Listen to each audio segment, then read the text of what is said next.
Yeah, definitely. All right, so by the time this video comes out, this might have been debunked. I don't know. But this looks pretty legit. We're staring at a list here of some of the close quarters DLC for Battlefield 3. Some of the weapons that are coming out so far. Well, they've announced all the weapons except one, I believe. But But we have actual images. actual images and details on them. Yes, we do. This is from the sub forum of Reddit, the Battlefield 3 forum, which they tend to have pretty accurate information. So, still, this is pretty nice, and I got to say, I'm really excited for the ACRW, or excuse me, for copyright reasons, the ACW-R. yeah, they're doing the same thing they did with the PDWR. They changed because it's the PDRW, if you recall, IRL, and they just switched the letters. So that's what they're doing with this too. Learn something new every day. I'm super pumped about the ACWR. It's actually I'm a gun enthusiast. I'm a firearm enthusiast, and whenever I get around to building an AR, it's actually something that I really want to consider doing. Just because of you can change so many things about it. You can like instantly make a new rifle with little to no tools or really any work at all. You just switch barrels and parts and receivers and mags and stuff like that. So I'm really pumped for this weapon in particular. Of the 6 listed, y'all want to go ahead and name the 6? Oh, it's the ACWR, the AUG, the LSW. I think that's the L86, right? Yes. The LSAT, SPAS 12, and the MTAR 21. Not to be confused with the TAR 21. Now, what's the difference? It's the micro Tavar. I think that's how you pronounce it. Tavar.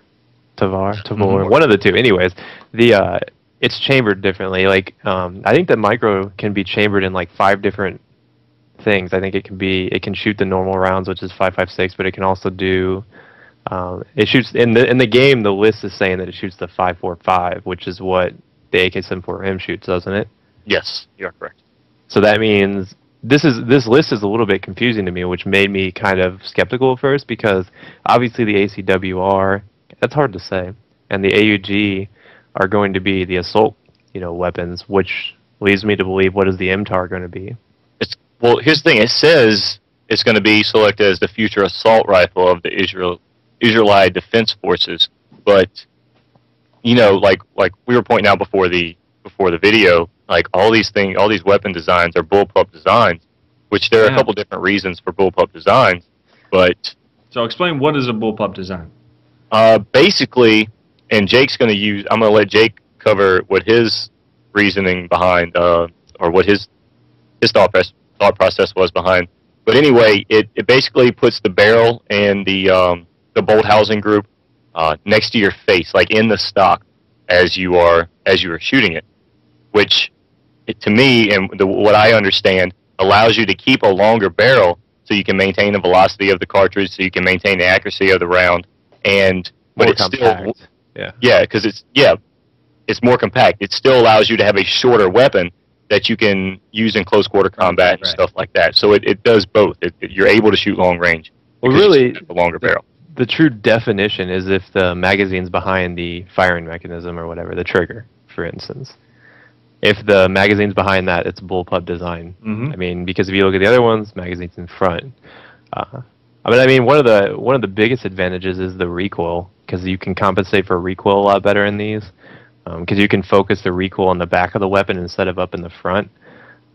But that's not to say like you're necessarily going to eliminate recoil, because the ACR. And this is all talking from real life standpoint. I mean, when you put these weapons into the game, we don't know how they're going to react. Yeah. But I think what's great here is a lot of people get attached to a weapon, through a multitude of different games. The SPAS 12 coming to the series, I think, is a great move. People love that weapon for Modern Warfare 2. They still look forward to the SPAS 12 in every game coming out, because they still have that feeling from Modern Warfare 2, and they want to they want to play with it again. There's a really good thing about the SPAS 12 is the information says that it can be calibrated to cycle either semi-automatic or pump action. So if you recall, Battlefield 3 has different damages for pump and different damages for semi-auto. So right, it's going to change. I don't know. I don't think they will. I don't think that would be plausible. Actually, I think it'll probably just be on. It'll probably just have the low end on each, but you might get like a spread bonus if you go pump. There's got to be some incentive for you to switch to pump.